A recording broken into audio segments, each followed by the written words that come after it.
So we're asked to find dy dx when we have this equation for y.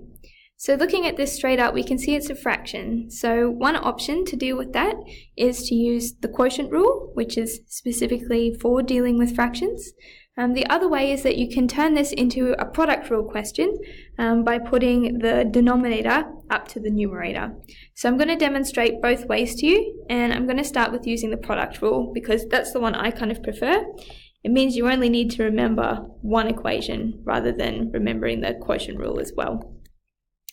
Alright, so using the product rule, as I said, the first thing is to turn it into a product. So we need this to go to the top line. So I can write this as 20x plus 4.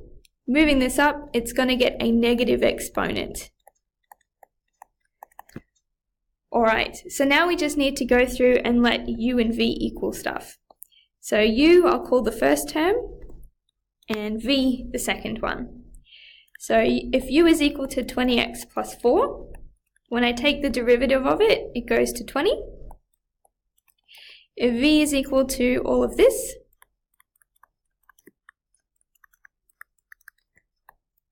when I take the derivative of it, I need to use the chain rule because I've got all this stuff with x tied up inside a bracket that's all raised to a power. So applying the chain rule, I'm going to use the kind of shortcut way. We take the top number, we multiply by the front number. So that's going to give us -1 times 1, which is -1. We write out the bracket. We take 1 off the power, so that's going to go to -2. And then we multiply by the derivative of the bracket. Okay, that's where the chain bit comes in. So it's going to go to 18, 9 times 2, x, take 1 off the power, which goes to 1. And this part is going to go to 2. The constant goes to 0. So that's all that we're left with. Now, I might clean it up at this point here to make it look a bit nicer. So we're left with negative 18x plus 2 all over that to the power of 2. Remember, again, when you flip it down to the bottom line, you change the sign on the exponent. So now we should be able to actually apply the product rule. So remember, the product rule is uv dash plus vu dash. So we just have to substitute in all of these expressions. So u times v dash, which is this mess here,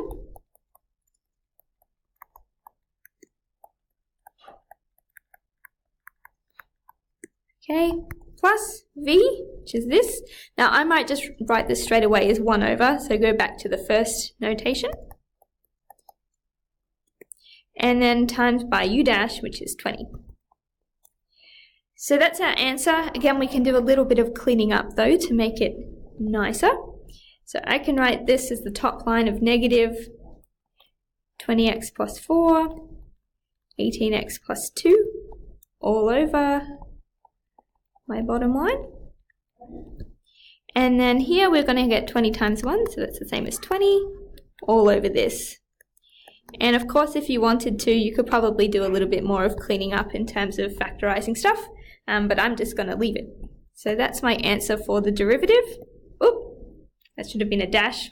The derivative with respect to x of our function y. So I said I would go through the other way of doing it, which is using the quotient rule. So let's go back up. And I'll do it over here. So this is going to be the quotient rule.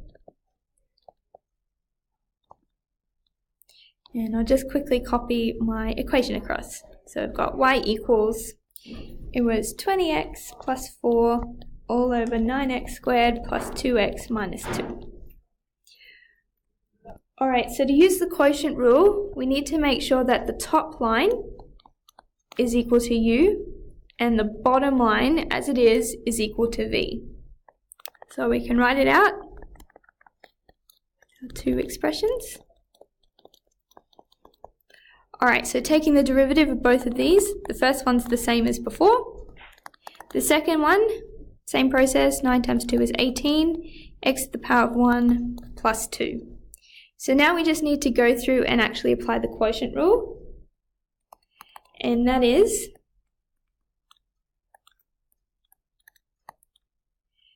this one here. Alright, so it's very important that you label the top line as being u and the bottom line as being v, otherwise this equation will not work. It's predicated on you picking the top line as u and the bottom line as v. So let's go ahead and substitute in. So u dash is 20, v is equal to this.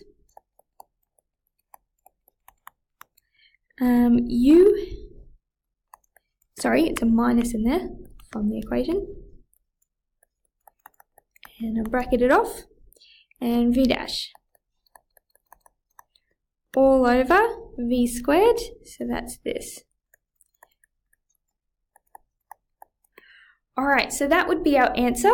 If we go and have a look at what we had before, it's pretty much the same.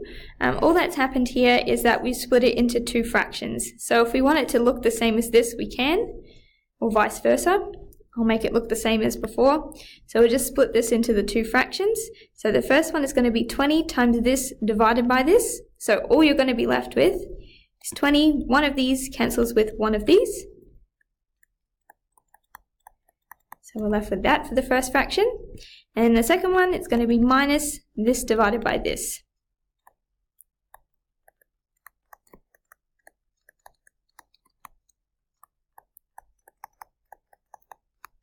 Okay, and that should be our answer. Again, in an identical form now to what we had here. Or I shouldn't say identical because we've got the fractions flipped over, but obviously that doesn't really matter. It's the same thing. So that's all there is for that video, and I'll see you in another one.